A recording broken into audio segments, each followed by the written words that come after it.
विधान परिषदेचं मतदान पार पडलेलं आहे। सगळ्यांना प्रतीक्षा अर्थातच निकालाची आहे। तज्ञ मान्यवर आपल्या सोबत आहेत। आपल्या सोबत स्टुडिओमध्ये आता काँग्रेसचे प्रवक्ते अतुल लोंढेजी आलेले आहेत, त्यांचं स्वागत करूया। आणि तिकडे आपल्या सोबत आहेत माजी महाधिवक्ता श्रीहरी अणे सर, त्यांचंही स्वागत करूया। तेही जॉईन झालेले आहेत आपल्याला।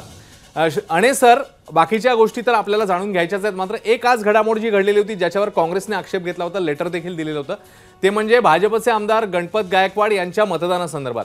तर एकूणातच आजची जी परिस्थिती होती, गणपत गायकवाड ज्या पद्धतीने त्यांना जी घटना घडली होती पोलीस स्टेशनमध्ये आपल्या सगळ्यांसमोर, आणि आज ते मतदानाला आले, या घटनेचं ॲनालिसिस आपण कसं करायचं, कोणत्या निकषावर त्यांना परवानगी देण्यात आली, तुमचं काय विश्लेषण आहे याबद्दलचं? आणि सर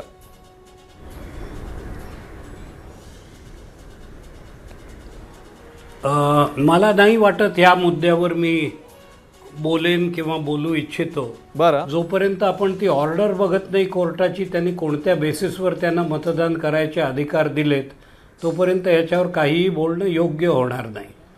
दुसरा मुद्दा म्हणजे कायद्यामध्ये जी स्थिती आहे ती स्पष्ट आहे। बरं, एखादा माणूस जर अंडर ट्रायल असतो तर त्याचे मतदानाचे हक्क कुठेच गेलेले नसतात। मॅजिस्ट्रेट फक्त तुम्हाला रिलीज करायचं का नाही हे ठरवतो, मतदानाबद्दल मॅजिस्ट्रेट बोलत नाही। त्याच्यामुळे ह्या सिच्युएशनमध्ये काय चाललं आहे किंवा काय नाही चाललं आहे हे सांगणं कठीण आहे। म्हणजे आणि तुम्ही माझं मत विचारत असाल तर आधी तुम्हाला कागद वाचल्याशिवाय मला काही सांगणं योग्य होणार नाही। बरं, हां बोला अतुल लोंढेजी। सर, सेक्शन 62(5) याच्यामध्ये आम्ही ऑब्जेक्शन घेतलेलं आहे। We states no person shall vote at any election if he is confined in a prison whether under a sentence of imprisonment or transportation or otherwise, or is in the lawful custody of the police, provided that nothing in this subsection shall apply to a person subjected to preventive detention. It is talking about only preventive detention. याचा काय अर्थ घ्यायचा sir? याच्यावरच आम्ही आक्षेप घेतलेला आहे।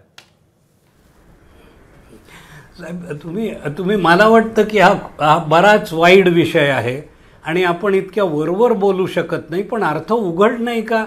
यांचं डिटेन्शन कुठल्या तऱ्हेचं आहे ते पाहावं लागेल। प्रिव्हेंटिव्ह डिटेन्शन या शब्दाला आपण एकच अर्थ नाही देऊ शकत, अनेक अर्थ असतात त्याला। मॅजिस्टेरियल कस्टडी असते, ज्युडिशियल कस्टडी असते, वेगवेगळ्या अंडर ट्रायल वेगळ्या टाईपची लोकं असतात। कन्व्हिक्शनच्या नंतर वेगळा प्रश्न येतो। नुसतं ट्रायल चालू असताना एखाद्याला ठेवलं तर त्याची सीटही जात नाही किंवा त्याच्या मतदानाचाही हक्क जात नाही तत्वतः। पण मॅजिस्ट्रेटला हे पॉवर्स आहेत का नाही हा प्रश्न आहे। मॅजिस्ट्रेट परवानगी देणं किंवा न देणं हे त्याच्या हातात नसतं। तो फक्त या माणसाला डांबवून ठेवायचं का बाहेर जाऊ द्यायचं एवढंच ठरवतो। त्याच्यामुळे मॅजिस्ट्रेटनी व्होटिंगचा परवानगी दिली आहे हे जे मला सांगण्यात येतं आहे वारंवार, हे खरोखर त्यांनी काय दिलंय हा कागद पाहिल्याशिवाय कसं कळणार राजा? त्यांनी तुम्हाला व्होटिंगचा अधिकार दिला का नुसतं विधानसभेत जाऊन येण्याचा अधिकार दिला?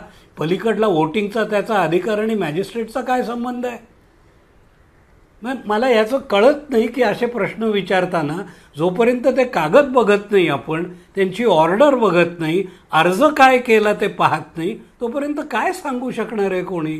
नाही सर, अर्ज जो आम्ही केलेला आहे सर, तो अर्ज याचा प्रिमाइस जो आहे आमचा, तो अर्जाचा premise representation of people act 1951चा सेक्शन 62 सबसेक्शन 5 याच्यामध्ये क्लिअरली मेन्शन केलेलं आहे, आणि ते याच्यापूर्वी इम्प्लिमेंट झालेलं आहे अनिल देशमुखांच्या संदर्भामध्ये सुद्धा। आणि मी प्रिव्हेंटिव्ह डिटेन्शन जर म्हटलं की एखादा ॲक्ट टाईम बिईंग जर अस्तित्वामध्ये असेल आणि त्याच्यासाठी प्रिव्हेंटिव्ह डिटेन्शनमध्ये ठेवलं असेल तर त्याला मतदानापासून वंचित करता येणार नाही, असं स्पेसिफिकली जे आहे ते याच्यामध्ये म्हटलेलं आहे। त्याच्यावर आम्ही आक्षेप घेतला। म्हणजे मी तुम्हाला प्रश्न विचारत नाही सर, आमचं एक म्हणणं जे आहे ते आम्ही क्लिअर स्पष्टपणे जनतेसमोर ठेवत आहोत की मग एकाला एक न्याय आणि दुसऱ्याला दुसरा न्याय, हे जे भाजपचं सत्ता वापरण्याचं तंत्र आहे आणि कायद्याच्या वरती जाऊन वागण्याचं जे तंत्र आहे त्याच्या संदर्भामध्ये आम्ही आक्षेप हा नियमानुसार घेतलेला आहे। ठीक आहे, केशव उपाध्यायांची पण कमेंट घ्यायची, पण विद्याताई तुम्हाला काहीतरी ऍड करायचं होतं अनिल देशमुख। मला तेच म्हणायचं की अनिल देशमुखांना मागच्या वेळेस मतदान करायला दिलं नव्हतं आणि त्यांना स्पष्ट सांगण्यात आलं होतं की तुम्हाला मतदान करता येणार नाही, आणि यावेळेस मात्र निवडणूक आयोगाने वेगळा निर्णय घेतला। तो भाजपचं सरकार केंद्रात असल्यामुळे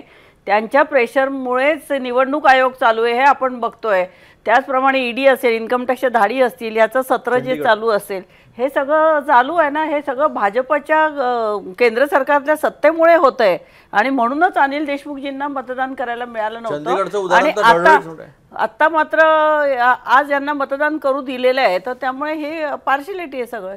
केशव पते. मला असं वाटतं की खोटा नॅरेटिव्ह पसरवणं ह्या दोन्ही पक्षांचं एक मूलभूत खोटं तत्व narrative एक आम्ही आता पसरवत मध्ये नाही. बोलू नका. मी मध्ये शांतपणे ऐकलं, आता मध्ये बोलू नका. रागावू नका. नाही रागा नाही नियम वाचून सांगतोय. दाखवला. नाही नियम सांगतो आम्ही मी. नियम वाचून मुळात दाखवला. असं आहे, मुळात असं आहे की हा नियम चुकीचा असेल तर तुम्ही सिद्ध करा. खोटा नॅरेटिव्ह म्हणू नका. हो, तुम्ही- प्रश्नच आहे, खोटं तुम्ही तुमची narrative. मुद्दा- खोटं मुद्दा नाही, ठेवा. तेव्हा ही खोटं कुठली नाही. पद्धत आहे? मी बोलतोय मध्ये जे नियम- घडलं नाही, नाही, पाहिजे, घ्या. जे आपण सत्य आहे ते केशवजींचं घ्या. ऐकूया. आपण केशवजींचं ऐकूया. त्यामुळे खोटं नॅरेटिव्ह म्हणून लगेच चिडून लगेच बोला, यायचं बोला, नाही. केशवजी दोन बोला, गोष्टी. केशवजी बोला. दुसरं त्यातलं असं आहे की सगळ्यात महत्त्वाचं या विषयामध्ये स्पेसिफिकली ज्या विषयाचा उल्लेख आज करतोय, कशा पद्धतीने मतदान करू दिलं, त्याची न्यायालयातनं परवानगी पहिली गोष्ट घेतली गेली.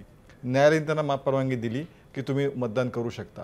त्याच्यानंतरनं ते गेलं निवडणूक आयोगाकडे आणि निवडणूक आयोगानुसार मला वाटतं ह्याचं उत्तर एकदा न्यायालयाकडे आल्यानंतर निवडणुकांनी काय भूमिका घ्यायची ह्याचं निवडणूक आयोग सांगू शकतं. त्याचा ह्याच्यामध्ये आपल्याला जे सोयीचं नाही म्हणजे त्या निकाल 4 जूनचे निकाल लागण्यात 3 जून लातूर लोंढे पण माझ्यासोबत होते की कशा पद्धतीने मते म्हणजे बॅलेट पेपर आहेत ते कसं चुकीचं आहे अशा पद्धती चर्चा मोठ्या प्रमाणात केली गेली आणि त्यानंतर मग सगळं बंद एकदा निकाल लागले की त्याला बंद.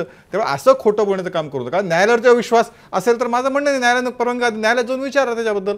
न्यायालय हायकोर्टात जा. उगाच उठसूट उठायचं आणि भाजपने हे करून आणलं. या पद्धतीचे खोटे नॅरेटिव्ह पसरवणं बंद करा ही माझी विनंती.